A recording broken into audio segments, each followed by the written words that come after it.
Salut, j'espère que tu vas bien et puis si c'est pas le cas, si tu traverses un moment difficile, ben, j'espère pouvoir à travers ce message amener un petit peu de douceur car c'est pas forcément facile de se trouver en sécurité et se sentir bien, confortable dans la vie en toutes circonstances, surtout si on a l'habitude de regarder ce qui se passe dans le monde, si on est attiré par ces informations de peur, et en fonction de ce qu'on traverse dans notre vie, au travail, dans la famille, dans différentes circonstances de vie, et bien c'est pas toujours facile de se sentir en sécurité. Et c'est pour ça que je fais cette vidéo aujourd'hui, pour amener un éclairage sur comment est-ce qu'on trouve notre sécurité, que ce soit à l'extérieur de soi ou que ce soit à l'intérieur de soi. On a quand même l'habitude de trouver notre sécurité dans beaucoup d'éléments extérieurs, ne serait-ce qu'en ayant une maison dans laquelle on se sent bien, un travail qui peut nous apporter beaucoup d'argent, ou en tout cas l'argent dont on a besoin pour vivre, avoir une vie de famille, ou en tout cas une vie de couple, avoir des gens qui nous aiment dans notre entourage. Voilà, il y a différents éléments qui nous apportent cette sécurité, et c'est tout à fait normal de la chercher à travers ça. Parce que ça fait du bien, ça fait du bien d'avoir des amis, ça fait du bien de savoir qu'on a suffisamment d'argent pour payer ses factures, pour arriver à se payer des petits plaisirs aussi. Cette sécurité, on la trouve aussi à travers les loisirs, à travers ce qui nous fait plaisir. Et elle nous permet d'être dans une forme de lâcher prise lorsqu'on se fait du souci, lorsqu'on a des peurs, lorsqu'on a du stress. Toutes les petits bonheurs extérieurs, comme de boire un verre entre amis, d'aller au cinéma, de regarder même un film chez soi, de manger du chocolat, des biscuits, de se faire un bon repas. Toutes ces choses nous apportent un réconfort, une joie qui est certes éphémère, parce que d'une fois que c'est consommé, ben, la vie continue, et puis les tracas peuvent revenir, le stress peut revenir, et du coup on cherche une sécurité, une autre manière de se sentir en sécurité, dans le confort. Ce sont des choses qui nous accompagnent dans notre vie, c'est tout à fait normal de le vivre. À savoir, maintenant, l'idée n'est pas de dire il faut absolument se libérer de ça et puis aller chercher la sécurité à l'intérieur, ce qu'on pourrait être amené à croire si on est dans un développement personnel, qu'on s'intéresse à la spiritualité, qu'on a envie de faire un retour à soi. On peut être tenté de se dire, ben, la seule sécurité qui compte, c'est la sécurité intérieure, alors que je pense que très peu de gens arrivent à être constamment dans une sécurité intérieure, de là à ne pas avoir besoin de l'extérieur, même si l'extérieur est là. Je pense que c'est rare ces gens qui arrivent à être tout le temps alignés et dans leur sécurité intérieure. Alors, la sécurité extérieure, comme je l'ai dit, il y a, ça c'est mon avis aujourd'hui, c'est ce que je peux véhiculer aujourd'hui, c'est pas forcément c'est pas forcément une vérité absolue, hein, faut pas le prendre comme une vérité absolue, mais je vois trois domaines principaux qui nous mettent en sécurité et qu'on va chercher à l'extérieur.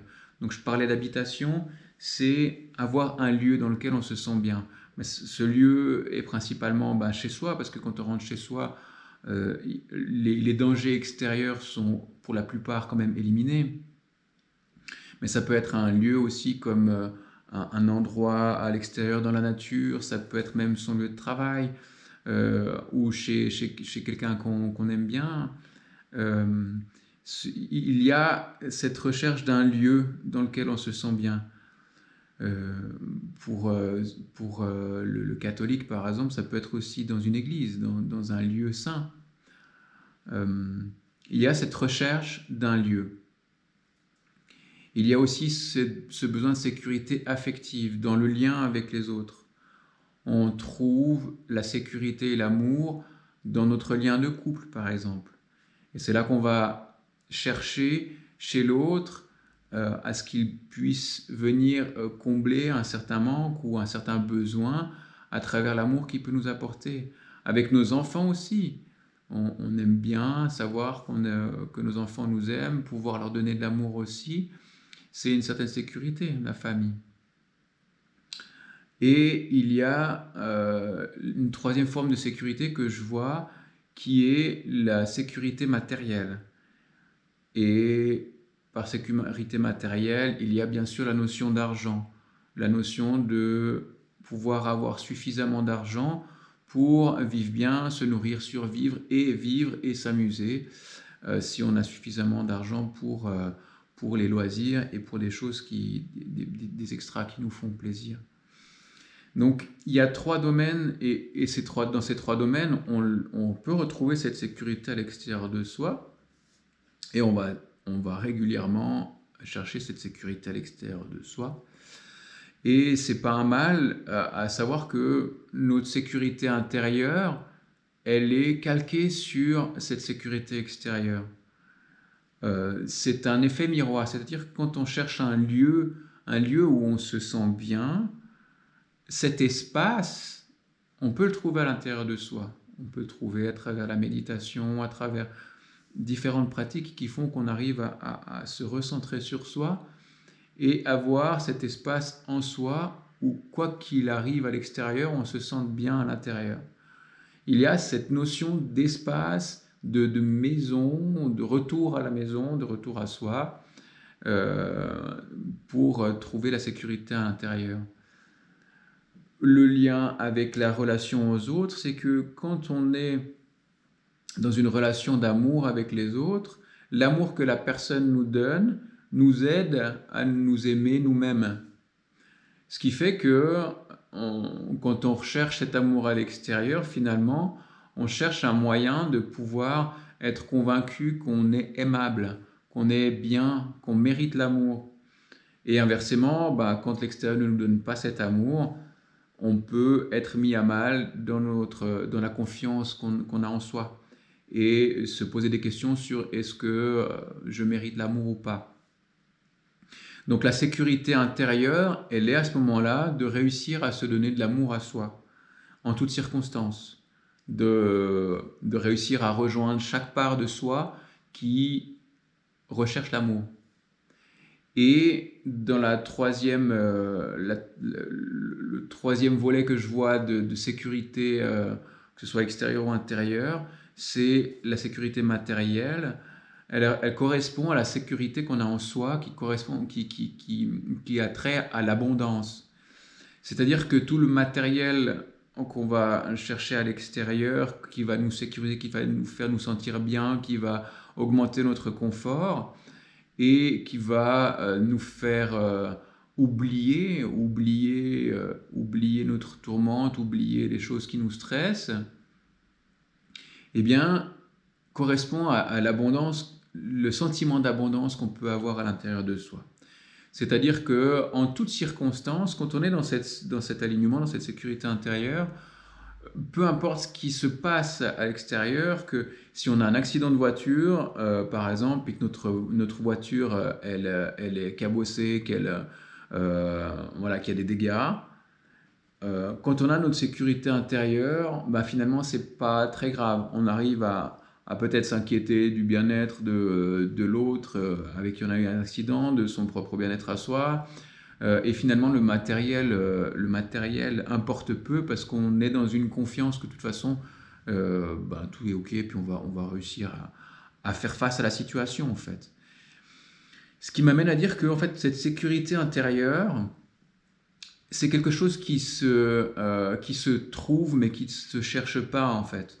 C'est-à-dire que quand on recherche à être dans la sécurité intérieure, du coup on est face à des peurs, on a envie de se retrouver dans la sécurité et finalement bah, c'est qui fait ça? C'est notre ego spirituel on peut dire, qui sait que quand on est bien aligné, quand on est dans notre sécurité intérieure, on est bien, donc il va essayer de se fixer un challenge de nous mettre chaque fois dans la sécurité intérieure et il va chercher tout ce qu'il peut trouver pour nous aligner et puis pour nous ancrer en soi. Alors que il y a plein de situations dans notre vie qui nous déstabilisent et qui fait que ben, on n'arrive pas à être parfaitement aligné, on est, on est un peu ballotté à droite à gauche et du coup une petite béquille ou un soutien extérieur fait toujours du bien. Donc l'idée n'est pas de chercher à tout prix à être que dans la sécurité intérieure, dans l'abondance, dans l'amour de soi sans avoir besoin de l'autre, et ainsi de suite. L'idée, c'est de pouvoir avoir conscience et observer qu'est-ce qui se passe, quand est-ce qu'on est quand est-ce qu'on est à la recherche de notre sécurité à l'extérieur de soi et quand on arrive à être à l'intérieur de soi. Un indice pour savoir ça, parce que c'est pas forcément facile de savoir où on se situe, c'est tout ce qui est la recherche de sécurité à l'extérieur de soi répond à de la peur. On a peur de quelque chose, on a peur de pas, on a peur de pas être aimé, donc du coup on va rechercher cet amour à l'extérieur. On a peur de ne pas pouvoir vivre dans l'abondance et puis de la peur finale, la première peur et la finalité de tout, c'est la mort. Donc on a peur de la mort. Donc du coup, on va faire ce qu'il faut pour avoir l'abondance en trouvant un travail qui rémunère suffisamment pour pouvoir survivre, vivre et au-delà de ça, s'amuser. Bref, il y a toujours une peur à la base de ce besoin de trouver sa sécurité à l'extérieur. Disons que l'extérieur, dans l'absolu, et encore, il ne faut pas se juger et puis euh, être dur avec soi quand on le fait, mais la recherche de sécurité vraiment, du mot sécurité à l'extérieur de soi, euh, correspond à la peur. Par contre, l'extérieur peut fortement contribuer à notre joie. Et c'est là la différence, c'est que quand on se tourne vers l'extérieur parce qu'on a peur et puis qu'on veut obtenir, remplir un vide, ou qu'on le fait en joie et dans l'amour, la sensation elle est différente. Et c'est pas du tout un mal, c'est pas du tout une critique que d'aller chercher cet amour à l'extérieur de soi, c'est juste comprendre le mécanisme. La sécurité intérieure, elle est beaucoup plus relative à l'amour, c'est-à-dire qu'on peut être avec les autres, on peut avoir du matériel, on peut rechercher un espace dans lequel on se sent bien, tout en étant dans une forme de confiance en fait. C'est-à-dire que, peut-être pour imaginer la chose, si on se réjouit de voir une personne qu'on aime et que ça nous fait un bien fou de savoir qu'on va la voir et que tout d'un coup elle nous dit « ben non, je ne peux pas venir te voir » et que ça nous agace ou qu'on se sent triste, et ben dans ce cas-là, c'est qu'il y avait une part de nous qui était content de trouver cette sécurité à l'extérieur, et c'est pas un mal, hein. Et quand on est dans notre sécurité intérieure, ben, qu'on voie la personne ou pas, ça nous est totalement égal parce qu'on sait qu'on est bien avec soi. Donc on a du plaisir à la voir et on arrive à accueillir avec grand amour le fait qu'on ne la voit pas. Il y a la notion de lâcher prise. Le lâcher prise, quand il est tourné, quand il est dépendant de l'extérieur, ça ressemble à allez, je lâche prise sur mes tourments, sur mes tracas, en allant boire un verre avec un ami, en me faisant une bonne bouffe, en allant au cinéma, en partant en vacances, voilà, là, je lâche prise. Donc ça, c'est un lâcher prise qui est relatif à un élément extérieur. Et il y a le lâcher prise qui est intérieur. Et là, ce lâcher prise, en fait, ne dépend de rien. Il est là, en fait. C'est un sentiment qui s'installe. Et de nouveau, c'est pas quelque chose qui se cherche, parce que de nouveau, qui c'est qui cherche le lâcher prise? C'est l'ego spirituel, c'est notre ego. C'est plutôt quelque chose qui se trouve. Tout d'un coup, on ressent qu'on a un lâcher prise, on ne sait pas d'où ça vient, on ne sait pas comment il est venu, mais c'est quelque chose qui nous met dans une sérénité et dans un bien-être. Ça, c'est le lâcher prise intérieur et c'est de la sécurité intérieure. Maintenant, qui c'est qui est là pour nous aider dans notre cheminement vers soi et vers cette découverte du confort et de la sécurité? C'est bien sûr l'ego. L'ego, lorsqu'on est dans une recherche de sécurité extérieure, il est très présent, au point même de nous agacer. Mais c'est bien de savoir que l'ego, il fait simplement son travail. Et il le fait parfaitement bien. Et il mérite des médailles pour tout ce qu'il fait. Parce que il va aller... en plus, c'est nous qui lui demandons de le faire. Hein.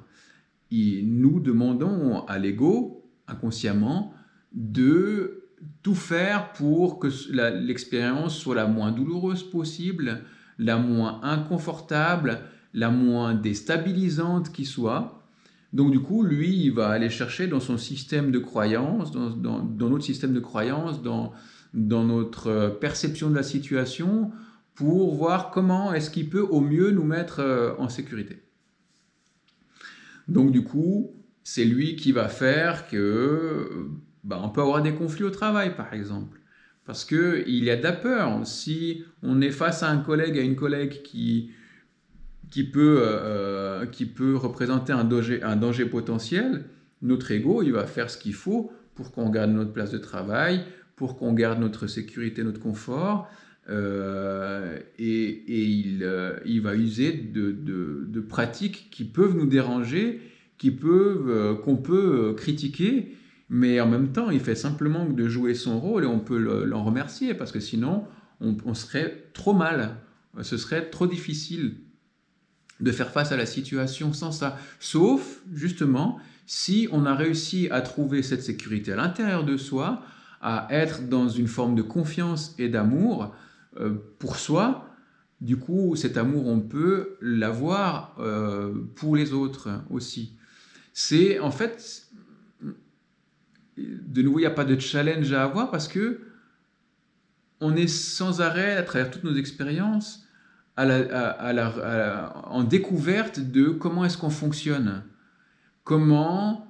où se situent nos peurs, où se situent nos croyances, qui nous sommes vraiment. Et toutes les expériences qu'on fait, elles nous apprennent à savoir qui on est vraiment. Et quand on n'est pas dans un objectif de conscience de soi, on va vivre les expériences de peur, les expériences d'insécurité, les expériences d'inconfort, les expériences de déstabilisation. On va les vivre et puis on va, tant bien que mal, essayer de trouver une solution. Et bien sûr, c'est notre ego qui va nous aider à trouver ces solutions. Donc on ne peut que l'en remercier. C'est juste qu'au bout d'un moment, quand on décide de prendre les choses en main et puis de sortir un petit peu d'une victimisation et puis d'être responsable de sa vie, on commence à prendre conscience de qu'est-ce qui fait l'ego, où c'est qu'il se situe, et c'est agaçant en fait. C'est comme si on lui dit mais sois là, mais par contre j'aime pas ce que tu fais. On le fait en fait régulièrement dans nos relations, par exemple. Prenez une relation de couple, on est content d'être avec la personne, on vit l'amour, ça nous fait du bien, ça comble des besoins, mais en même temps, on a vite fait de faire une remarque à l'autre, de dire qu'on n'est pas satisfait de certaines choses, ou si on ne le dit pas, en tout cas, de le penser, de vouloir que l'autre change, s'adapte à nous, fasse un peu plus de ci, fasse un peu moins de ça, et l'autre fait pareil avec nous. Et du coup, c'est simplement qu'on demande à l'autre, qu'on demande à l'extérieur de s'adapter à soi pour ne pas être dans une forme d'inconfort. Parce que, en gros, si l'autre s'adapte à nous, on n'a plus besoin de faire le chemin intérieur d'aller regarder qu'est-ce qui se passe à l'intérieur de soi, qu'est-ce qui est dérangé. Et on retrouve le confort, pardon, à travers le changement de l'autre. Mais si l'autre il change pas, du coup on est dans un inconfort et puis on doit faire un cheminement, on doit faire des efforts pour retrouver une forme de confort malgré ce qui se passe et qui nous dérange. Notre sécurité, c'est un peu une jauge qui doit être suffisamment pleine pour qu'on puisse faire face aux événements de la vie qui sont imprévus. C'est-à-dire que si notre jauge elle est peu remplie, dès qu'il y a un imprévu, on va être déstabilisé, on va partir fort dans les émotions, on va se faire des films et des fantasmes et on va mal dormir la nuit, enfin voilà, on va avoir de l'angoisse. Ça, c'est quand notre jauge de sécurité n'est pas très remplie. Et ça arrive si on n'a pas un lieu suffisamment sécurisant, si financièrement on a peur de ne pas s'en sortir et si on ne reçoit pas l'affection à l'extérieur de soi, une affection suffisante. Et bien évidemment, tout ça quand on n'a pas non plus notre sécurité intérieure. Parce que si on a la sécurité intérieure, tous ces éléments extérieurs ne sont plus si dramatiques que ça. Donc, cette jauge, comment elle se remplit ? Elle se remplit d'une manière pas toujours confortable, parce que en fait, elle se remplit au fur et à mesure qu'on se confronte à des événements qui nous font peur, des situations qui nous déstabilisent. Comme on voit que dans ces situations, on arrive à s'en sortir, on arrive à trouver les solutions, et puis on arrive à gagner en confiance, à se donner de l'amour et à savoir ce qu'on vaut, même plus on fait ça, et plus on arrive à remplir notre jauge. Elle peut des fois se vider totalement quand il y a une expérience très douloureuse qui nous arrive, une situation très douloureuse, un deuil, une séparation, une maladie, des choses qui nous mettent vraiment dans de grandes peurs. Cette jauge, elle se vide d'un coup.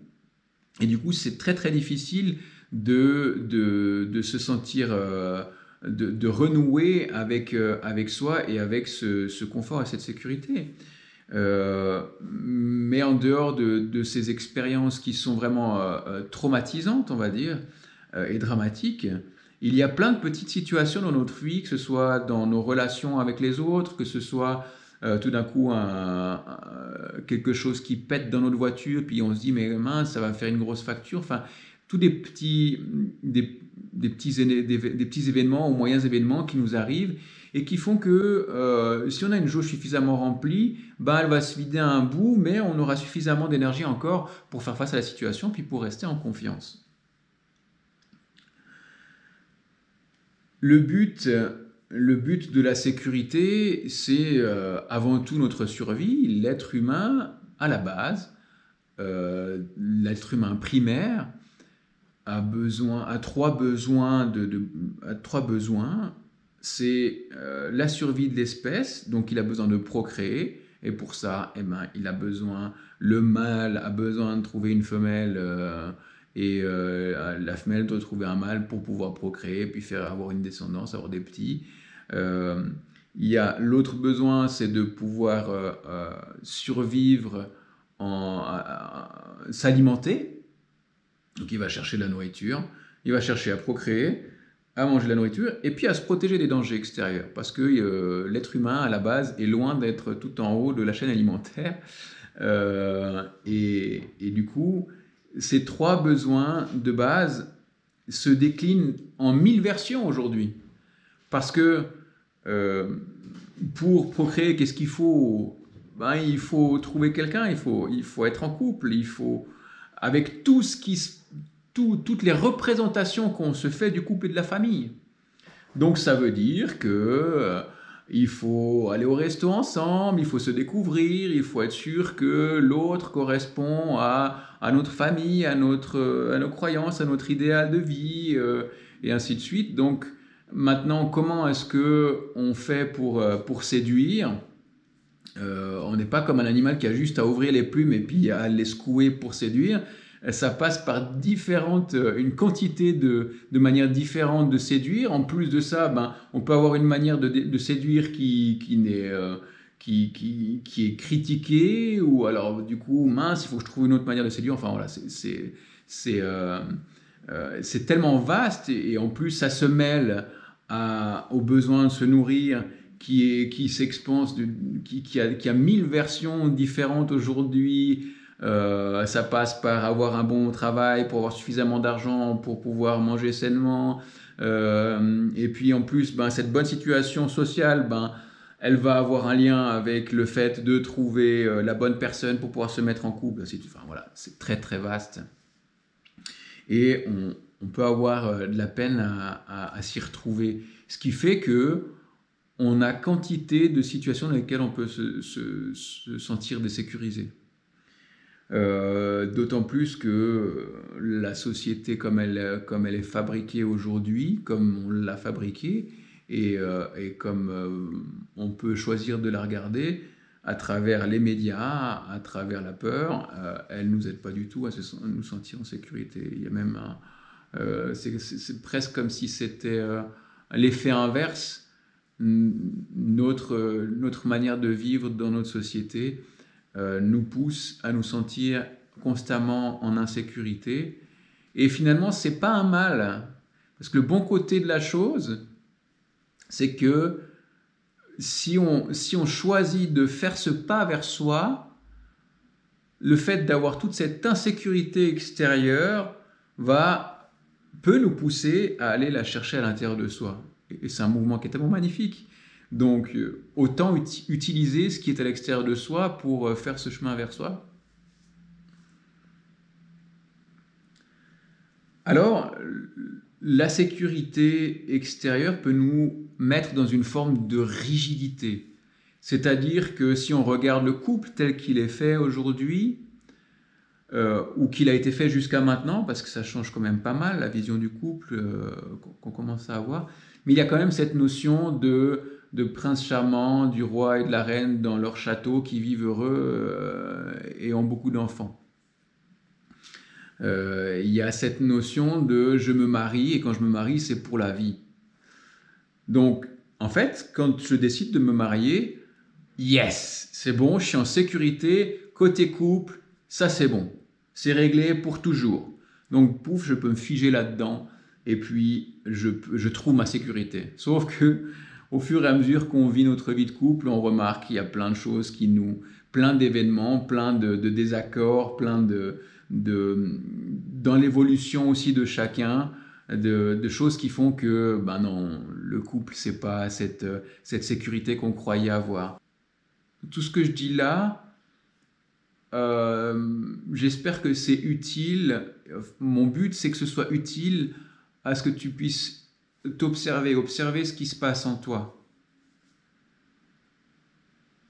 Observer quand est-ce que tu recherches la sécurité à l'extérieur, quand est-ce que tu la trouves à l'intérieur de toi, pour finalement apprendre à te connaître. Mon but, c'est toujours qu'on puisse apprendre à se connaître soi, savoir comment on fonctionne, et si possible, dans la mesure du possible, si on y arrive, se donner de l'amour et de la douceur dans ce qu'on regarde. Parce que moi, le premier, je pourrais être vite tenté de me dire, ben, il faut absolument que je trouve ma sécurité à l'intérieur de moi. Et du coup, chaque fois que je vois que je recherche la sécurité à l'extérieur de moi, je me juge et je suis dur avec moi-même. Alors qu'au final, c'est très dur et c'est un affront que je me fais de me juger de la sorte. Donc, si j'arrive à me donner de l'amour quand je suis en train, peu importe ce que j'observe, que je cherche à l'extérieur de moi ou que je sois à l'intérieur de moi, finalement, c'est ça qui va déployer cette sécurité intérieure. C'est que quand j'arrive à me donner de l'amour au moment où je m'observe faire quelque chose qui ne va pas dans le sens de ce que je voudrais, dans le sens du développement spirituel que j'attends, ainsi de suite, quand je vois que je recherche à l'extérieur ce que je n'arrive pas à me donner à l'intérieur, et que j'arrive à me donner de l'amour et de la douceur là-dedans, à être dans de la compréhension et de l'empathie pour moi-même, eh bien c'est là que je développe ma sécurité intérieure. Parce que je vois que peu importe ce que je fais, je suis aimé. Et plutôt que d'aller chercher cet amour à l'extérieur, de me dire ben, il faut absolument que je sois aimé par les autres pour m'aimer moi intérieurement, quand j'arrive à me donner de l'amour intérieurement, peu importe ce que je fais, même quand je vais chercher l'amour à l'extérieur, je me donne cet amour et je me sens en sécurité, je me sens bien. Alors, je pense que j'ai dit 1000 fois le mot sécurité dans cette vidéo, donc j'espère que la notion est assez claire. Si tu veux mettre des commentaires sous la vidéo, n'hésite pas. Si tu peux la partager, t'abonner, mettre un pouce bleu, ça, premièrement, ben, ça m'aiderait à me sentir en sécurité. Donc là, je cherche la sécurité à l'extérieur. Ça m'aiderait à trouver la sécurité intérieure. Mais avant tout et surtout, ce qui est important pour moi, c'est que comme c'est un message qui me parle énormément et qui m'aide énormément dans ma vie, je suis persuadé que c'est un message qui peut aider beaucoup de gens. Et si tu partages, ben, beaucoup de gens auront accès à cette vidéo et ça pourra peut-être t'aider toi, aider des proches. Et voilà, si on peut tous contribuer à mettre de l'amour et de la douceur dans ce monde, eh ben, la vie devient merveilleuse. Donc voilà, je te souhaite un bon cheminement, je te souhaite de te donner de l'amour et de la douceur, et on se retrouve bientôt pour une autre vidéo. Allez, salut!